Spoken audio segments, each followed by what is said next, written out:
Assalamualaikum sahabat. Janji Dara adalah cerita yang bersumber dari kisah nyata kemudian dikemas dalam narasi sebuah cerpen bersambung atau novel.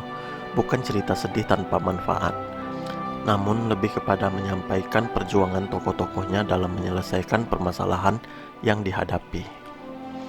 Dalam kisah ini, aku akan bercerita tentang peristiwa yang aku alami 30-45 tahun yang lalu. Bulan dan tahun di cerita ini adalah perkiraan sebenarnya. Nama orang, instansi, dan tempat bukan nama sebenarnya. Gambar hanyalah ilustrasi.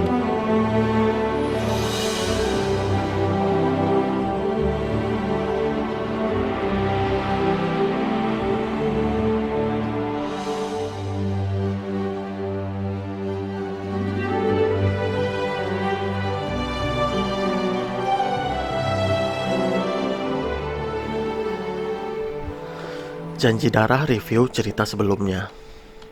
Prematur. Tahun 1985-1986, Sultan menjadi salah satu pengurus rayon di pondok pesantren, mulai mendapat tugas mengelola adik kelas. Sultan merasa kurang nyaman dengan kondisi rayon. Pengurus rayon yang dipercaya mengelola adik kelas justru melanggar kedisiplinan. Di antara mereka ada yang merokok terang-terangan di kamar rayon dan tak ada tindakan hukuman untuk mereka. Bila menyidang adik kelas, mereka terkadang emosi dan melayangkan tamparan. Sultan tidak suka adik kelas dipermalukan dengan kasar karena menyangkut masa depan seorang santri. Salah seorang adik kelas yang disidang dengan cara yang tak tepat justru kabur malam itu juga dan tak pernah kembali ke pondok. Hal ini menyebabkan Sultan kehilangan separuh kepercayaannya terhadap pondok yang dia cintai. Janji Darah bagian 16, mendaki lembah menuruni bukit. Jangan lupa klik subscribe dan aktifkan tanda lonceng. Klik like, share, dan komen YouTube channel ini. Sejak perginya santri dari Palembang membuatku berpikir panjang untuk menyidang santri di rayon. Bila teman-temanku menyidang adik kelas di rayon kami, aku coba menghindar. Namun aku bersyukur kejadian seperti santri Palembang itu hanya satu kali saja terjadi selama kami jadi pengurus rayon. Kami jarang menyidang santri lain sejak kejadian itu. Bila aku mengetahui ada kasus, aku langsung merujuknya ke bagian keamanan. Untuk kasus siswa merokok, aku tak mau peduli. Miris bagiku menyidang adik kelas merokok, sedangkan beberapa temanku di kamar merokok. Namun ada kasus yang sering terjadi, yaitu kasus kehilangan. Kehilangan sendal sudah sangat lumrah di pondok. Kehilangan pakaian terjadi beberapa kali. Aku sendiri kehilangan baju dan sarung. Ada sebuah kain sarung kenari berwarna coklat tua bermotif kotak-kotak kecil yang aku bawa dari kampung. Ditulis inisial namaku di sarung tersebut. Sarung itu hilang ketika aku jemur di belakang asrama. Beberapa minggu kemudian aku melihat sarung itu dipakai kakak kelas 5 yang menjadi keamanan pondok. Aku tak pernah menyangka perihal sarung tersebut. Khawatir sarung itu memang miliknya, walaupun aku hampir yakin itu milikku. Untuk kehilangan benda-benda di pondok sudah sangat lumrah saja. Namun, tren yang terjadi belakangan adalah santri melapor kehilangan uang. Bukan hanya di rayonku, tapi di rayon yang lain juga. Setiap mendengar laporan ada santri yang mengaku uangnya hilang. Aku kebingungan. Andaikan kehilangan itu tak banyak, aku lebih suka memberi uangku saja daripada melakukan investigasi. Kasus kehilangan tak begitu menarik bagi teman-teman rayonku. Mereka tak begitu antusias untuk mengusutnya. Namun, kalau ada tersangkanya, itu baru menjadi persidangan yang ramai. Aku tak memberi kesempatan pada teman-temanku untuk kasus seperti ini. Bila ada tersangkanya, aku langsung lapor ke bagian keamanan untuk diselesaikan. Setelah santri Palembang pergi dan tak kembali, peristiwa kehilangan uang tak berkurang sama sekali. Ada-ada saja yang melapor kehilangan uang. Kehilangannya berupa uang jajan harian atau jajan mingguan dalam sakunya.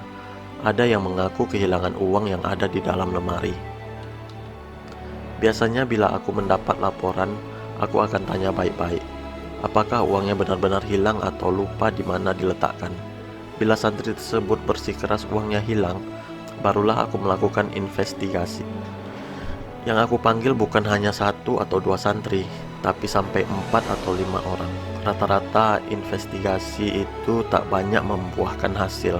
Tak ada yang mengaku telah mengambilnya. Dan investigasi akan berhenti bila aku ragu apakah uang yang melaporkan benar-benar hilang atau tidak. Aku benar-benar sudah sampai ke titik bingung untuk menerima laporan kehilangan ini.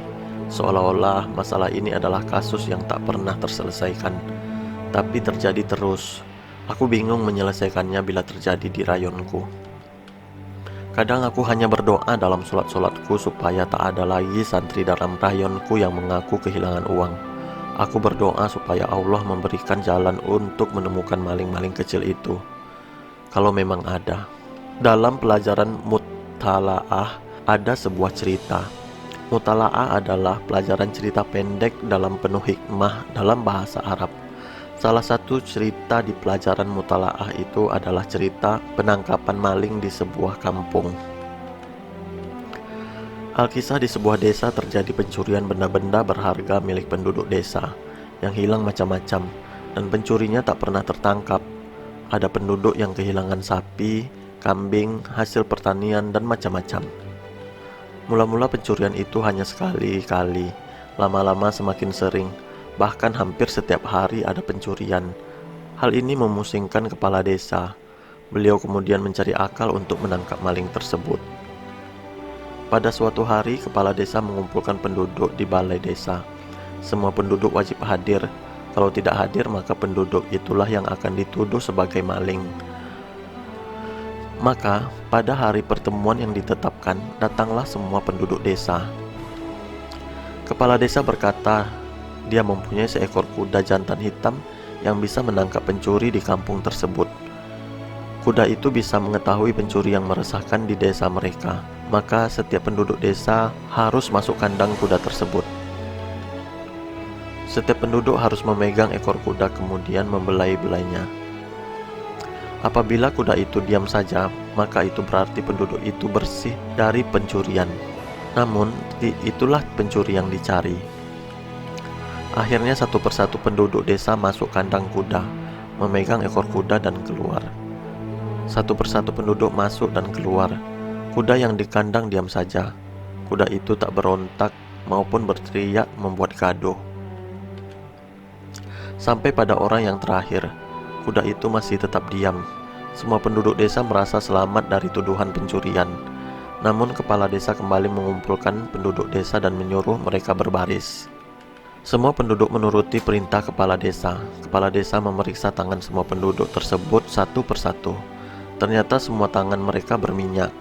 Hanya satu orang yang tangannya tak berminyak. Kepala desa memutuskan yang tangannya tak berminyak itulah pencurinya. Karena dia khawatir kuda itu akan meronta, maka dia tidak memegang ekor kuda tersebut. Si pencuri pun mengaku dan dijebloskan ke penjara. Setiap santri yang kelas 3 atau telah mengetahui cerita tersebut dalam pelajaran Mutalaah, entah dapat inspirasi dari cerita ini, pimpinan pondok tergerak pula untuk menangkap santri yang suka mengambil uang kawannya dengan cara yang mirip di cerita. Memang pada bulan-bulan itu banyak santri yang melaporkan kehilangan di seluruh asrama santri laki-laki. Pimpinan pondok pun dibikin pusing. Namun cara yang dilakukan pimpinan pondok mencari santri penguntil itu membuatku bergidik. Semua santri disuruh memakan roti di depan santri-santri lain. Bila dia bisa memakan roti itu, maka dia bebas. Dan bila tak bisa makan, dia dicurigai sebagai pencuri. Semua santri laki-laki wajib mengikuti tes ini. Aku tak tahu apakah roti itu dibaca-bacain sebelum disuapkan ke mulut santri atau itu hanya roti biasa. Tes makan roti itu diumumkan sehari sebelum roti itu diberikan. Harapan pimpinan pondok ada santri yang mengaku telah mengambil barang teman-temannya mengaku sebelum makan roti. Aku terperangah mengetahui kebijakan tersebut. Apa yang akan terjadi bila santri yang tak bisa memakan roti tersebut? Timbul berbagai pertanyaan dalam diriku.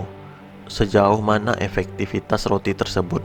Sementara memakan roti itu dilaksanakan di tengah keramaian. Keesokan harinya adalah yang mengkhawatirkan bagi beberapa santri, tapi tak ada yang berani mengutarakan kekhawatiran itu. Takut yang khawatir akan langsung dituduh sebagai maling seperti cerita di pelajaran mutalaah. Ternyata pelaksanaan makan roti itu diadakan lebih ekstrim dari dugaanku. Ustadz membuat panggung dari meja yang ditumpuk, dan di atas meja itu diletakkan sebuah kursi, tempat satu persatu santri akan diusapkan roti. Melihat tingginya meja itu saja, aku sudah tidak bisa menelan ludah lagi. Tiba-tiba tenggorokanku terasa tercekik. Ku coba menelan ludah, membuang kekhawatiranku, tapi kurasakan rongga mulutku kering. Aku hanya bisa berdoa pada Allah supaya bebas dari ujian roti yang menyiksa ini. Namun aku berusaha tidak menunjukkan kekhawatiranku. Takut aku pula yang kena tuduh. Satu persatu santri naik bangku tinggi itu. Disaksikan semua santri dan ustadz. Satu persatu lolos dan berhasil menghabiskan roti itu. Beberapa santri tak berhasil memakan roti itu. Santri yang tak bisa makan roti itu dikasih minum, begitu terus dari pagi sampai siang. Yang mengherankan adalah beberapa santri yang sudah beberapa kali kedapatan mengambil uang temannya dan beberapa kali mengaku, bahkan sampai kepalanya botak karena mencuri dengan santai menghabiskan roti tersebut. Sementara santri yang pendiam dan penakut justru gagal memakan roti tersebut. Sudah lebih 30 santri yang gagal dan namanya dicatat, dan itu disaksikan santri yang menonton, apalagi tempat yang tinggi seperti tiang gantungan. Begitulah proses itu terus berjalan, dari adik kelas paling kecil sampai tingkat kelas selanjutnya, dan sampailah giliran santri yang lebih besar. Aku dapat giliran pukul 10.30, berarti sudah 2,5 jam pertunjukan horor ini diberlangsungkan. Ketika namaku disebutkan, aku menguatkan diri untuk tidak tumbang sebelum disuapkan roti. Kuserahkan diriku pada Allah. Pencuri atau tidaknya diriku tergantung apakah aku bisa memakan roti tersebut atau tidak. Pelan-pelan aku naik tangga, ada 2 meja ditumpuk. Di atas meja itu ada kursi. Jadi santri yang di atas 2 meter tingginya dari penonton. Dengan bismillah aku duduk. Semua mata tertuju ke arahku. Bismillah, kupasrahkan diriku pada Allah untuk apa yang terjadi selanjutnya. Ustadz menyuruh diriku membuka mulut lebar-lebar. Kemudian dia memasukkan roti ke dalam mulutku. Aku kaget, roti tawar sebanyak itu dalam kondisi normal saja aku tak akan mampu menelannya tanpa air, apalagi dengan tekanan yang memalukan seperti ini. Astagfirullah, astagfirullah, astagfirullah, hatiku berzikir. Tubuhku seperti mati rasa, namun wajahku kutahan untuk tampak biasa-biasa saja dari luar. Ku coba mengunyah roti tersebut, tapi roti itu seperti mengeras dan bergumpal-gumpal di mulutku. Ya Allah, selamatkan diriku. Hatiku mengiba mengharap pertolongan dari Allah. Namun, roti itu benar-benar telah mengalahkanku. Air liurku kering, jangankan menelannya. Menggoyangkannya saja, lidahku tak mampu. Roti itu menggumpal seperti sebesar bola tenis di rongga mulutku. Aku pasrah. Aku memandang pada Ustadz dengan wajah datar. Buka mulutnya, kata Ustadz. Aku buka mulutku sedikit. Kalau ku buka lebar-lebar, mungkin bola tenis itu akan meloncat dari mulutku. Ya, silahkan turun, kata Ustadz tersebut. Aku turun pelan-pelan dengan wajah tertunduk. Ingin ku menangis dengan suara sekeras-kerasnya, tapi ku tahan. Setelah jauh dari keramaian, aku buang roti yang menggumpal di mulutku. Nyaris saja aku dipermalukan, namun aku beruntung. Aku tak tahu apakah Ustadz melihat roti yang sebesar bola tenis itu di mulutku atau tidak. Mungkin dia melihatnya, tapi menyadari reputasiku sebagai santri yang baik, dia pura-pura tidak melihatnya. Kemungkinan yang kedua adalah dia tidak melihat roti yang menggumpal itu karena kepercayaannya padaku. Ustadz inilah yang menerima narasi bahasa Inggrisku ketika aku menulis surat Pak Ngah Arif dan membuat duplikatnya ke Mahkamah Bahasa. Detik-detik berikutnya, menit-menit berikutnya, dan jam-jam berikutnya, aku seperti disidang oleh diriku sendiri. Apakah kamu seorang maling, Sultan? Kenapa kamu tak bisa memakan roti itu? Ya Allah, aku punya cukup uang. Ibuku tak pernah telat mengirim setiap bulan. Aku tak suka jajan. Aku tak suka belanja yang tak penting. Aku cuma makan apa yang disediakan di dapur. Itu sudah cukup. Aku bahkan punya tabungan di koperasi pondok. Aku juga menyimpan beberapa uang di lemariku. Selama di pondok, aku berhemat dan menabung. Tapi kenapa roti itu menghukumku? Ada sekitar 50 orang santri yang gagal memakan roti. Aku tak tahu apakah aku tercatat di dalamnya atau tidak. Aku tak tahu apakah aku akan disidang atau tidak. Keesokan harinya mendengar beberapa ustadz protes pada pimpinan pondok terhadap pertunjukan roti tersebut. Itu pertunjukan naif dan menyesatkan. Itu pertunjukan naif dan menyesatkan, kata beberapa ustadz tersebut. Aku mengetahui protes ustadz itu ketika kami belajar, dan ustadz itu sendiri yang mengatakan, aku tak pernah dipanggil atas peristiwa roti yang telah menjadi horor dalam hidupku tersebut. Aku juga tak pernah dengar santri yang tercatat lainnya dipanggil. Peristiwa itu menguap begitu saja. Kebetulan sudah dekat pada ujian kenaikan kelasku yang kedua kalinya. Sudah dekat juga pada pergantian pengurusan organisasi santri. Seminggu setelah kejadian itu, aku menemui salah satu pimpinan pondok. Beliau adalah orang ketiga di pondok pesantren. Setelah sholat isya, aku mencari beliau ke rumah. Ternyata beliau sedang ceramah di luar. Aku menunggu beliau di depan rumahnya. Ingat kembali bagaimana aku menunggu Pak Kiai di Pondok Akbar di Ponorogo di Jawa Timur. Kejadian hampir terulang lagi. 2 jam aku menunggu di depan rumah sendirian dengan remang-remang lampu taman. Jiwaku terguncang karena peristiwa roti itu. Aku ceritakan pada ustadz tersebut bagaimana ibu membesarkanku, mencukupi kebutuhanku, mendidikku, kejujuran dan kebaikan.